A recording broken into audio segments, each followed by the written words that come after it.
Hello. Officer on duty എന്ന ചിത്രത്തിൻ്റെ 5-ാം ദിവസത്തെ കേരള ബോക്സ് ഓഫീസ് കളക്ഷൻ റിപ്പോർട്ടാണ് ഇന്നൊരു വീഡിയോ ഭാഗത്ത്. വീഡിയോയിലേക്ക് മുൻപ് വീഡിയോ ലൈക്ക് ചെയ്യുക, ചാനൽ സബ്സ്ക്രൈബ് ചെയ്യാൻ വേണ്ടി ശ്രമിക്കുക. ചാക്കോച്ചൻ, പ്രിയാമണി, ജഗദീഷ് എന്നൊക്കെ പ്രധാന കഥാപാത്രങ്ങളായ ചിത്രമായിരുന്നു ഓഫീസർ ഓൺ ഡ്യൂട്ടി. ചിത്രത്തിന് മികച്ച പോസിറ്റീവ് റെസ്പോൺസ് തന്നെയാണ് 5-ാം ദിവസവും പുറത്തുവന്നുകൊണ്ടിരിക്കുന്നത്. അതുകൊണ്ട് തന്നെ ഏവരുമേറെ ആകാംക്ഷയുടെ ചിത്രത്തിൻ്റെ കളക്ഷൻ റിപ്പോർട്ടും അറിയാൻ വേണ്ടി കാത്തിരിക്കുകയാണ്.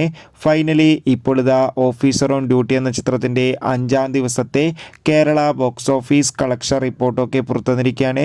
5-ാം ദിവസം മാത്രം ചിത്രത്തിന് ഏകദേശം 1 കോടിക്ക് മുകളിൽ തന്നെ കേരളത്തിൽ നിന്ന് കളക്ഷൻ സ്വന്തമാക്കാൻ വേണ്ടി സാധിക്കുമെന്നാണ് ട്രാക്കിംഗ് റിപ്പോർട്ടുകൾ സൂചിപ്പിക്കുന്നത്.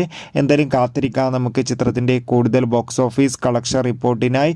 ഓഫീസർ ഓൺ ഡ്യൂട്ടി എന്ന ചിത്രം കണ്ടവരുടെ അഭിപ്രായം തീർച്ചയായും കമൻറ്റ് ബോക്സിൽ രേഖപ്പെടുത്താൻ വേണ്ടി ശ്രമിക്കുക. Bye bye.